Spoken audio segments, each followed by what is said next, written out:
And for the uptuned time of this attempted recording, it's time for another reading of Shipping and Handling. Today's bonus chapter is Ditzy. Ditzy do in flashbacks, fillies, and finishing school. And there you go, said Vinyl Scratch, handing the now autographed saddlebag back to the giddy fan who had asked her to sign it. Thanks, DJ, you're the best. The appreciative mare squealed. She turned quickly and galloped off down one of Camelot's narrow side streets, eager to show her prize to one of her friends. Vinyl chuckled as she watched the fan go. She never got tired of that kind aspect of her job. Making fans' dreams come true was one part of the celebrity glamour she really enjoyed. Of course, fans are fans. What Vinyl really craved was more time to spend with some pony who wanted to know her as regular old Vinyl, not as the legendary DJ Panther. Some pony who she could start a conversation with on the less exciting things in life without losing their attention. And thanks to the clever aid of a mare named Ditzy Doo, she found that some pony she was looking for. A classy mare named Octavia. Vinyl smiled as she remembered a friendly gray Pegasus who had helped her meet Octavia. After the ice was broken between them, the two musical ponies both found the chance that they were looking for to expand their interests, and in the process they became very close, and Vinyl knew Ditzy Doo's advice had helped her get there. Vinyl happened to be gazing at the sky as she reflected on that day many months back, but she was snapped out of her private thoughts when sorry, I'm not good at reading right now, or any time really.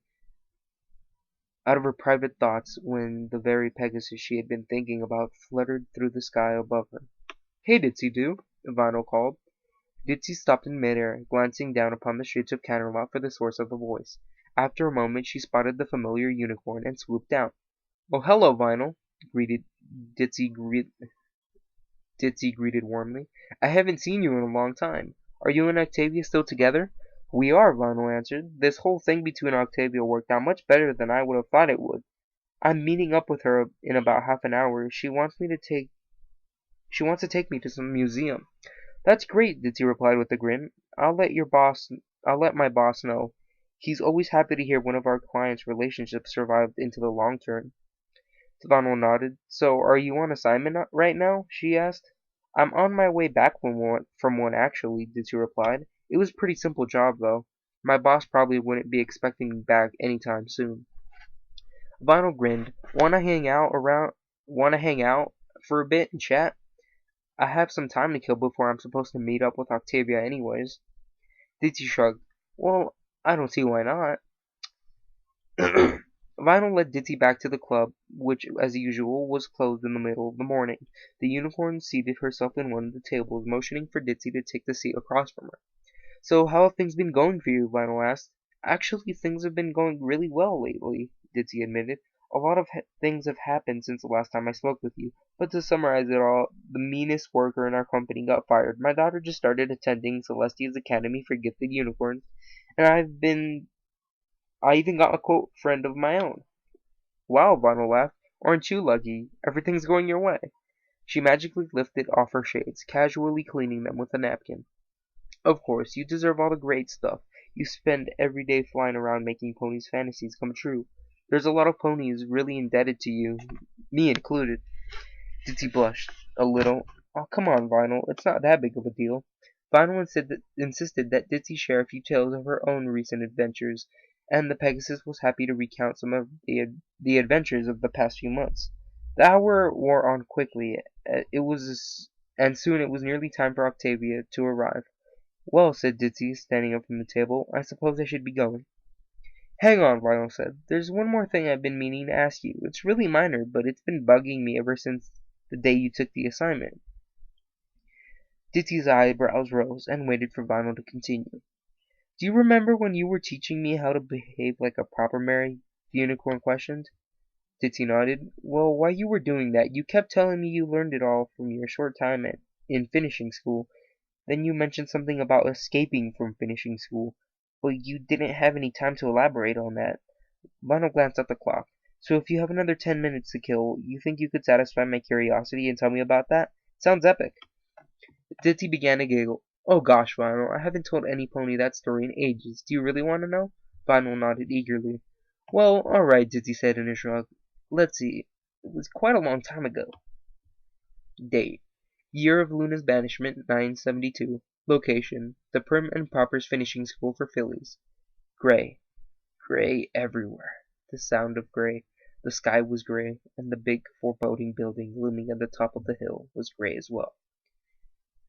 Ditzy was a naturally gray mare, but most of the others around her weren't.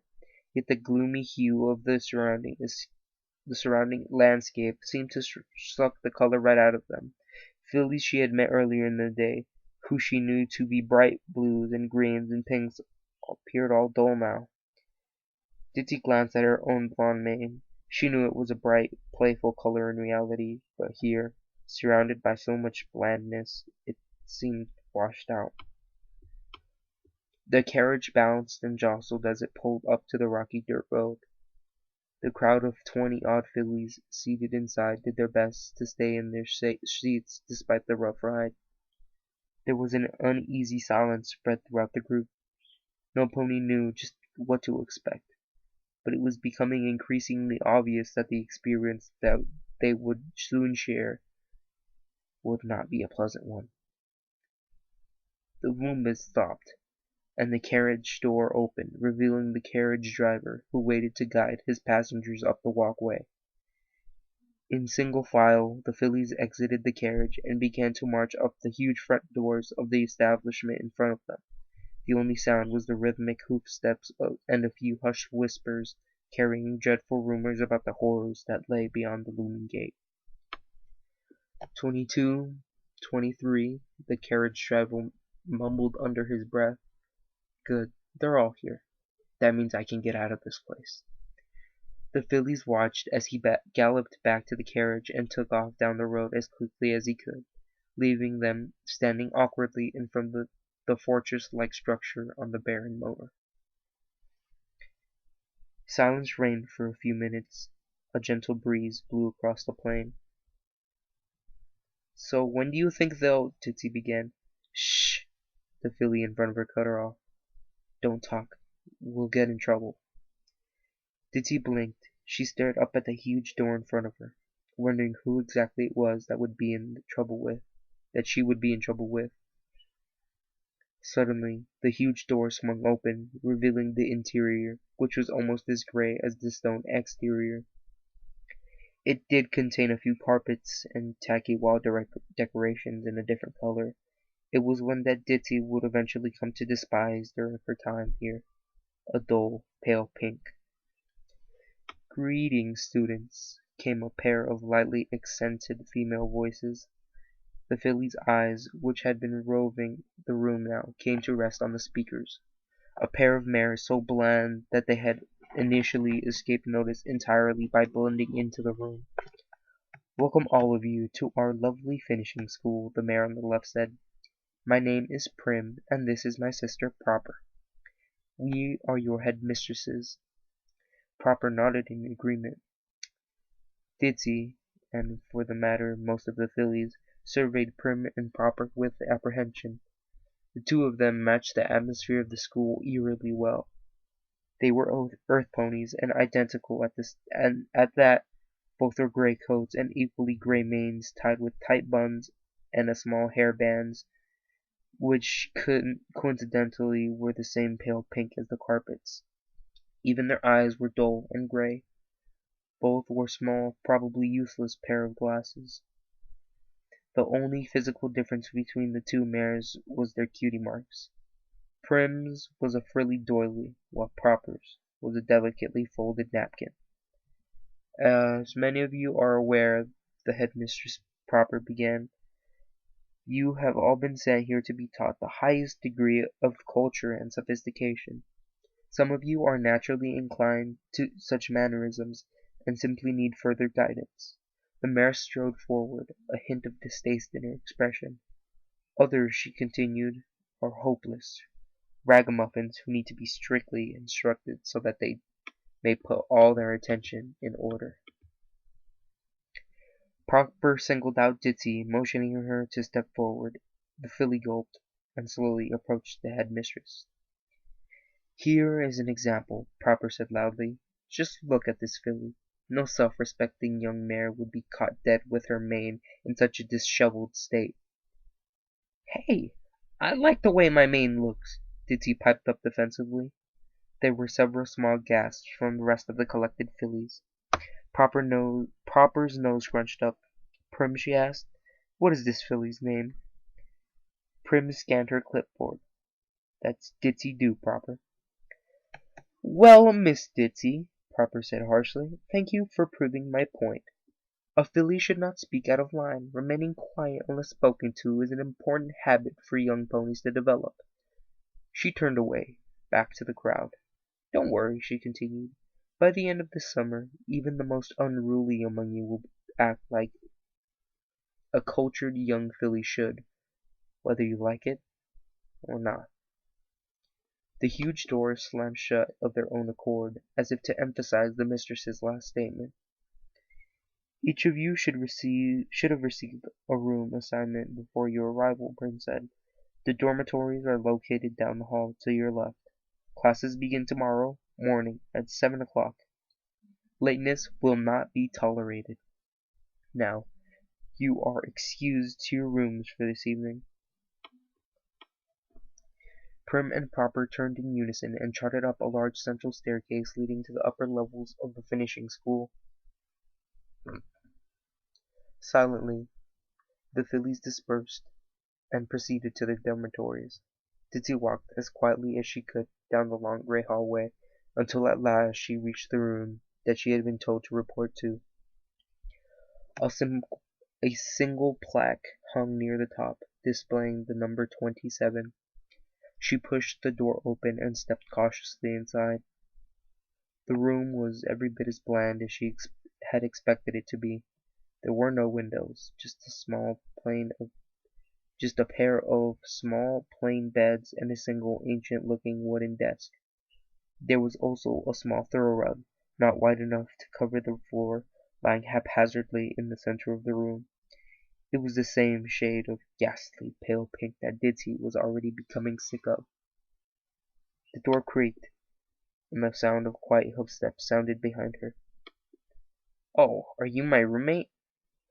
Ditzy turned around and to find yet another gray filly peering cautiously into the room. "Yeah, I guess so," Ditzy said. "Are you really gray, or am I just losing my ability to see color in this drab place?" "No, I'm really gray," the other filly said, stepping into the room. Ditzy realized she was an earth pony. There seemed to be a lot of earth ponies around today. "At least you've got a nice yellow mane," the other filly said enviously. "Mine's just darker gray. I almost look as bland as the school does." "Maybe that's not a bad thing here," Ditzy giggled. "The headmistresses will probably be nice to you because you're boring like they are." The earth filly smiled, and the two new roommates giggled at their joke. "I'm Ditzy Doo," Ditzy said, extending her hoof in a greeting. "What's your name?" "I'm Ditzy," the other filly said warmly. "Oh, hi Ditzy," the other filly said warmly. "I'm—" The earth filly was cut off suddenly as she reached out with her front hoof to shake Ditzy's. The rest of her legs abruptly gave way and she collapsed onto her stomach with a small oof. "Whoa, are you okay?" Ditzy asked, trotting over to her fallen friend. The little earth pony just giggled. "Sorry," she said, regaining her balance. "I've got really weak legs. I'm always stumbling and falling down. That's why my friends just call me Totter." Ditzy smiled. "Well, I guess both of us are going to need a friend if we want to survive this dreary place. Totter it. Totter it is, then." The Pegasus's smile faded. "So, do you know anything about this place? No pony seems willing to talk about it." Totter glanced around, as if making sure no pony was listening. She even peeked out into the hallway to make sure Prim and Proper weren't lurking nearby. "I live in Canterlot," Totter said in a hushed whisper. "I've known ponies who have gone to this finishing school. Before they leave home, they're happy, playful ponies, just like me and you. But when they return at the end of the summer, they're different. Suddenly the games they used to love are now uncouth activities to them. They avoid fun things like it's a bad thing. They only want to spend time having boring conversations on frivolous topics while they sip tea with all the other stuck-up ponies in Canterlot's upper-class district. Totter shivered. I knew one filly who went up here last year. She and I used to be best friends.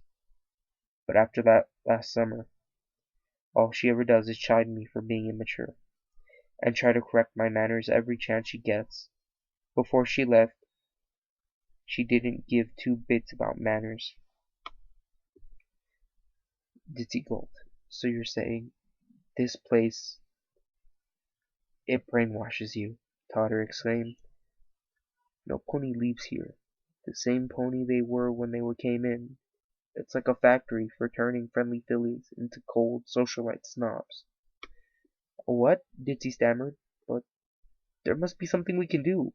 We can't let them do this to us. The only thing we can do is stick together, Totter said. We need to keep each other's spirits up. Alone, we'll definitely have no chance to succumb to Prim and Proper's lessons. But maybe together we stand a chance of retaining who we really are. Ditzy nodded solemnly. All right then. Ditzy and Totter stood against the school. Do you think we can do it? Totter shrugged. Well, I hope so. I don't want to become just another snob who never has any fun. Me neither, Ditzy agreed. Me neither. Location: Prim and Proper's finishing school for fillies. Crafts class. No talking. Ditzy cringed at the mistresses as oh, this is weird. Location: Prim and Proper's finishing school for fillies. Crafts class. No talking. Ditzy cringed as headmistress Prim scolded her. Sorry. Sorry what? Sorry, headmistress. That's better, the headmistress said as she continued her slow trot around the room. Now return to your knitting. All fillies should learn how to knit properly. Ditzy turned back at the disaster area that was supposed to be a doily that she was trying to knit. The poor thing didn't even look like it would hold together, much less present the intricate patterns that the headmistresses demanded of them. If she couldn't fix it, it would mean more etiquette drills as punishment. Ditzy chanced a quick glance at her friend Totter, who was sitting right at the table next over. Totter's doily was perhaps even worse than Ditzy's, probably due in no small part to the poor filly's weak and shaky hooves. She struggled with the pale pink yarn for a few more seconds before she glanced up too. She and Ditzy exchanged a quick, sad smile. No smiling, Headmistress Prim commanded from across the room. You must concentrate on your craft if you want it to be perfect. Sorry, Headmistress, Ditzy and Totter droned in unison. It had been a week since the fillies had arrived at the finishing school, and already Ditzy could feel her love of life slipping away, slowly being replaced with the grim reality of dull and orderly world. Her happy days playing with her good friends in her hometown, despite having happened so recently, now seemed like a distant memory. Surely she would have simply given in to the simple demands of the mind-numbing ways of Prim and Proper, if it wasn't for Totter. The two of them spent every free moment in the dormitory, the only place in the whole school where it was safe for Prim and Proper's constant scolding. Together they exchanged stories of their lives back home, and played simple games together. Absently, Ditzy wondered if the other fillies did such a thing with their roommates. A few appeared very miserable, but more just seemed devoid of all feeling. The fillies supposed that these were the ones who had simply given in to Prim and Proper's strict ways, and simply sacrificed all hope so that they wouldn't have to deal with the misery of the present that came out of their fond memories of the past. They were hollow. They had no personality left. They silently and obediently did what the headmistresses had asked of them, which meant they were malleable. Each was a willing subject for the headmistresses to mold into what they would seem as the perfect mold. Ditzy didn't like it at all. She never talked with the others. Most of them didn't want anything to do with her anyways. Those who had succumbed to the agonizing brainwashing now looked down on her for not joining them in their utter absence of spirit. Totter was the only one she could trust, but both fillies knew it was only a matter of time. After all, while it seemed like they'd been locked up in this grueling place for ages, it had, in fact, only been a week. And with 11 more weeks to go until the end of the summer, Ditzy feared that there was no pony in Equestria who could avoid losing themselves while interned here. Ditzy strained to see any sort of color left in her classmates. She knew for certain there had been a rainbow of ponies in the carriage with her that day, but now each and every one appeared gray. She assumed that the color would return once they left this austere place. After all, she'd seen snobby ponies in plenty colors. But while their appearance might eventually return to normal, what was on the inside was being damaged beyond repair. Ditzy glanced at her own mane, which still held a glint of cheery yellow. They hadn't broken her yet.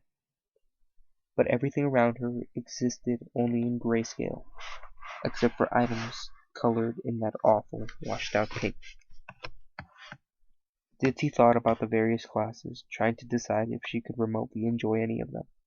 In table manners class, she was constantly chided for her barbaric eating habits. She was forced to learn all the proper movements of her body, uses of her utensils, and placement of her dishes. Apparently, anything less than exact systems appeared utterly uncouth to high society. Ditzy had had to set her place in the model table again and again, repeatedly receiving grief from the headmistresses for petty things like improperly folded napkins or a slightly diagonal fork. Speech class was even worse. Ditzy naturally had what could be considered one of the most silly-sounding voices, and the very sound of it rubbed the headmistresses the wrong way. They insisted she speak like a ladylike filly, and so she had to be extremely careful with her enunciations. She envied Totter slightly in this respect. The earth filly had a melodious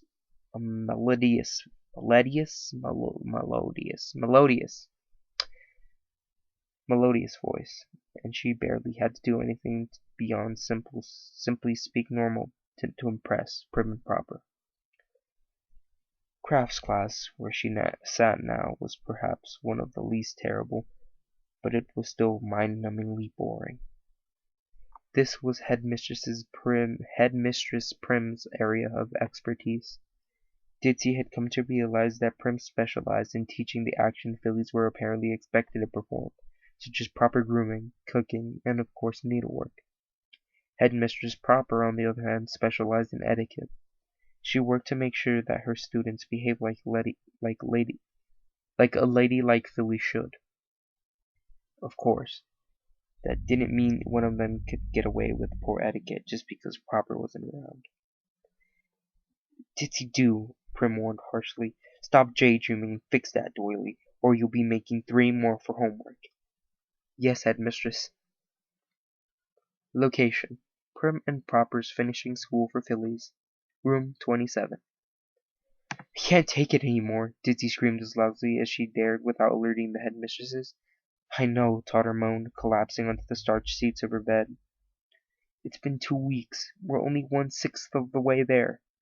Ditzy pounded her hoof against the bedpost in frustration. It's not fair, she growled. I can feel them stealing my spirit right out of me, and there's nothing I can do about it. And have you noticed that the headmistresses are actually getting even more picky about our behavior as time goes on? They expect absolute perfection in the most mundane things. Well, what do you expect to do about it? Totter asked dully, running her hoof over her pillow. The others are lost. None of them have the strength to try to help us. Heck, a few are already turning into a miniature version of the headmistresses, and all the rest have long since given up. Totter stood up and slowly walked over to her small pile of personal possessions. Stumbling twice on the way over, she picked up a photograph of one of her family members. Ditzy had seen the picture the day she moved in with Potter. It depicted the Earth Phillies' friends, all smiling brightly, their eyes twinkling with wonder. But no, the light seemed gone from their eyes. Their smiles were still there. They were fake, polite. The picture was still the same as it had been always. But somehow, the feeling had changed. They're corrupting everything around us, Totter sobbed. Ditzy, what should we do? God damn it. That was my bad. Totter sobbed. Ditzy, what should we do?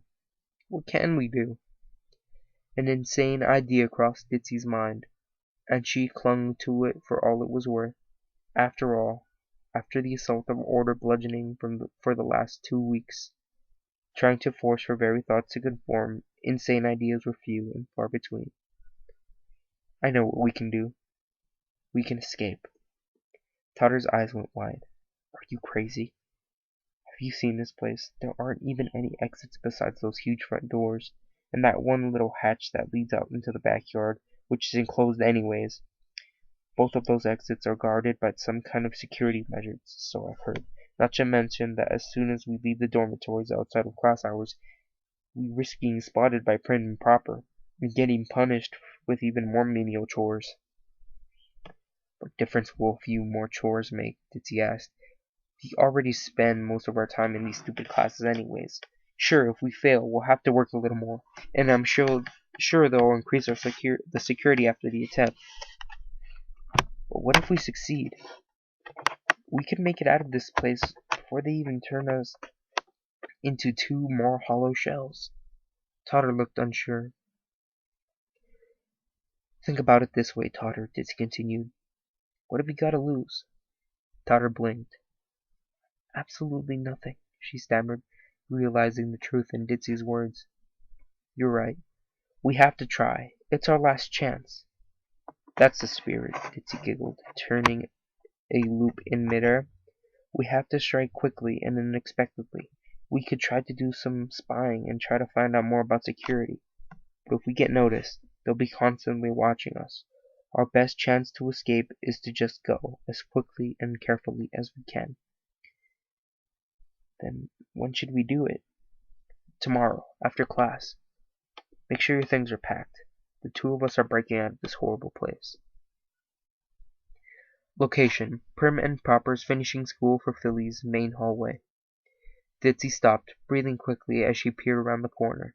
Totter stood behind her, carrying a small bag of belongings in her mouth, and waited for Ditzy's signal. Do you hear them? She whispered. No, Ditzy said, straining her ears. But they've got to be around here somewhere. We have to stay hidden until we're sure they've passed. The sound of very faint voices was suddenly audible. The Phillies swiveled their ears towards the sound. Yes, most of them are coming along so nicely. I was impressed with little Twinkle's needlework. I think a few of my students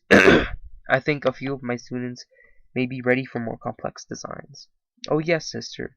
I found that Tulip's table manners have increased exponentially since last week. She makes me so proud. She's becoming such a wonderfully cultured filly. Ditzy gasped as the long shadows of the headmistresses appeared, signaling the pony's arrival. Here they come. We need to hide, she hissed.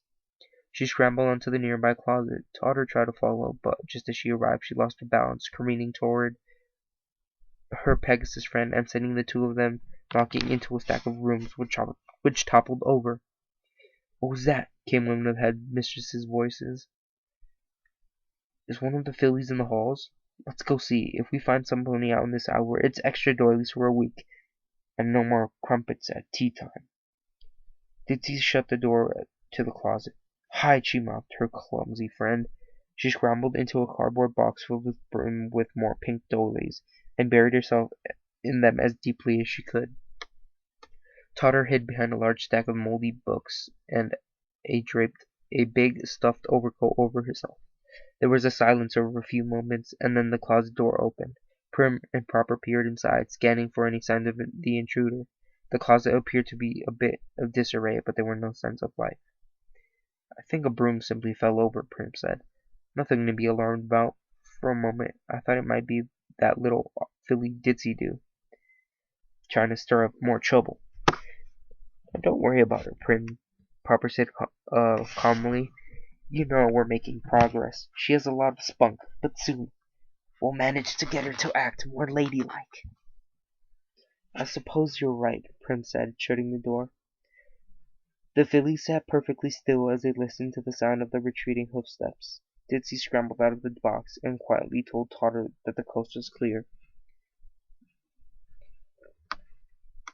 Quietly, the two fugitives opened the door and ran as quickly and as quietly as they could down the wide hallway toward the back of the building. Well, Prim and Proper, we're out of here. We're out of the way for now, Totter whispered. What do we do? Sorry, what do we do next? We have to find out a way. We have to find out. We have to find out way. That's weird. I think that might be an error, but I'm going to read it word for word without my dyslexia handling anything. We have to find our way out to back door. Now that makes sense. Okay, that was my just my dyslexia acting up. Okay. Ditzy replied. Remember, they took us out there just that once before the stupid exercise we had to do with the parasols. Totter shuddered. Oh yeah. Together the fillies snuck through the quiet gray hallways, past many of the chambers where their classes were held. Despite their attempt to walk carefully, the sound of their footsteps were magnified in the silence, and each time Totter tripped, it created the sound that the fillies feared would be heard by one of the headmistresses.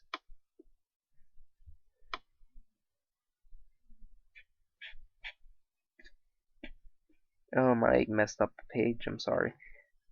I think I might just stop it here. This is really long, and I'm only halfway through as far as I can tell. So, I'm gonna go ahead and stop it here and get ready for the next chapter of the escape artists we have on our hands. At long last, the plain metal door that had led out into the enclosed yard came into view. It's probably locked, Ditzy said. Let's see if there's any way to open it. The two fillies examined the door from every angle, but there appeared to be no way to undo the complex locks without a key that was likely carried by Prim and Proper themselves. Pulling on the handle yielded no result. The iron mechanism was far too strong to be broken by the force of two fillies. It's useless, Totter sighed. We can't get past. Ditzy glanced at the tiny window in the upper part of the door. Totter, do you think we can fit through here? Totter glanced at the glass pane. Maybe, but it would be a tight fit. Well, we're gonna have to try it, Ditzy announced. She flew up to the window, turning around and bucked the glass as hard as she could. The panel shattered, causing a loud crash that echoed throughout the building. Immediately, the lights dimmed and a loud alarm began to blare.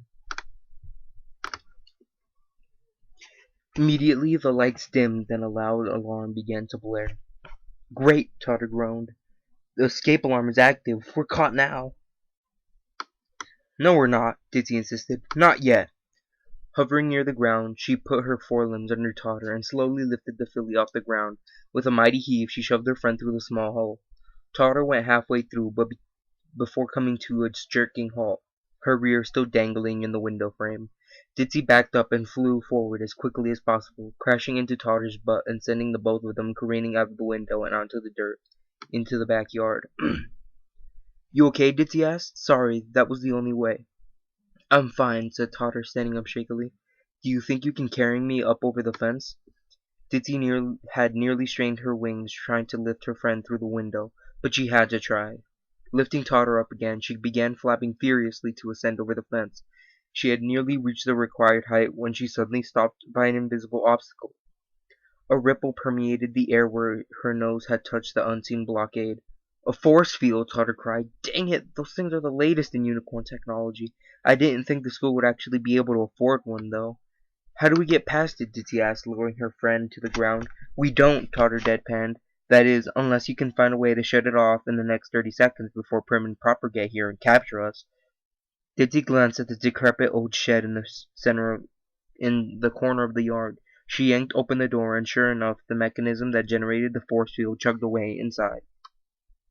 "Let me see," Totter said. "My uncle works with unicorn machinery. I might be able to figure it out." "Okay, but hurry," Ditzy urged, glancing nervously at the door and flattening her ears in an attempt to block out the blaring alarm. Totter surveyed the controls. "Crud," she announced. "The only way we can shut it off is with a manual override. We need to stand here and hold the button down. The second we let go, the force field comes right up." Ditzy moaned. "I guess, then, we're caught." Totter turned. She had a weird gleam in her eye. "I'm caught," she said. "But maybe you're not." Ditzy gasped. "No way, Totter," she cried. "I'm not leaving you here." "Ditzy, there's no choice," Totter replied. "I'm just an earth pony. I can't get over the fence, anyway. And if one of us is able to hold down the button, the other can escape. That's the point of both of us getting caught. What's the point of both of us getting caught if one of us can get away?" "I won't leave you," Ditzy sobbed. "They'll turn you into a snobby little zombie like all the others." Totter smiled sadly. "Don't worry, Ditzy," she said. "Well, it's true, and I'm not going to leave this place the same way I came in. Even prim and proper can't steal away the memories in my heart. I'll always remember the friendship we had here, Ditzy, and because of that, although I'll be a stuffy socialite like all the others, there'll always be a little spark left inside." "How do you know?" Ditzy screamed over the alarm. "How do you know prim and proper can't break you?" "Prim and proper can make you do whatever you want," Totter admitted. "I won't deny it. But maybe, just maybe, when all is said and done, I won't be quite as boring as all the others."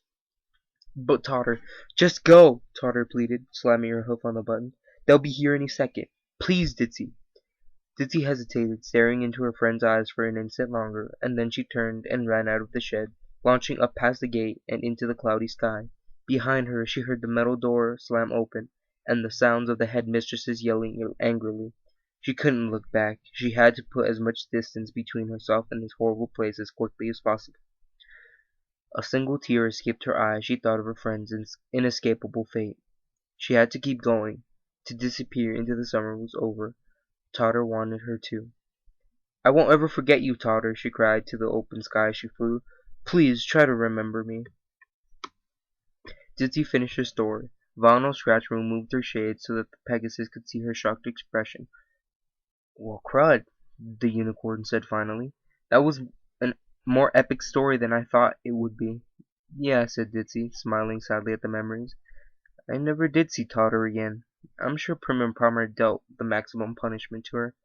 She'll probably be off somewhere right now, laughing at some boring anecdote at a stuffy dinner party." Vinyl nodded. "Poor kid," she agreed. "Sound like the two of you were close friends during those 2 weeks you spent together." Ditzy nodded. "Yep," she agreed. "I know I'll never be able to see her again, but I hope she kept her promise. I hope she's at least a little less snobby and stuffy than all the other socialites around here." Vinyl laughed. "With a mare like you to remember, I'm sure she's not too bad off." Ditzy smiled. "Well, it's been fun, but I really need to get back to work. Besides, Octavia will be here any second." Vinyl nodded as she replaced her signature shades. "It's cool. See you around, Ditzy." Vinyl watched her Pegasus friend soar into the sky towards Ponyville. "What are you staring at, Vinyl?" Vinyl looked down, realizing that Octavia had arrived while she was looking up. "Nothing," she mumbled. "Just watching a Pegasus buddy of mine fly." Octavia nodded. "Well, should we head to the museum?" "Lead the way." The two ponies proceeded to one of Camelot's many premier museums.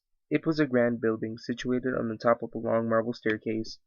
Vinyl trotted up with Octavia trailing behind. A thud caused the unicorn to turn around. She was greeted by the sight of her friend, lying awkwardly on her stomach on the steps. "Curse these stairs," Octavia mumbled, clambering to her hooves. "Sorry, Vinyl. I had a condition as a child in which a vitamin deficiency led to very weak muscles.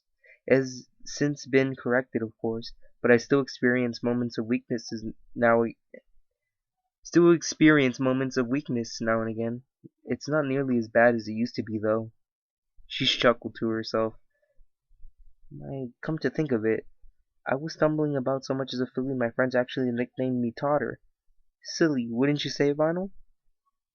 Vinyl? Why are you looking at me like that? Vinyl?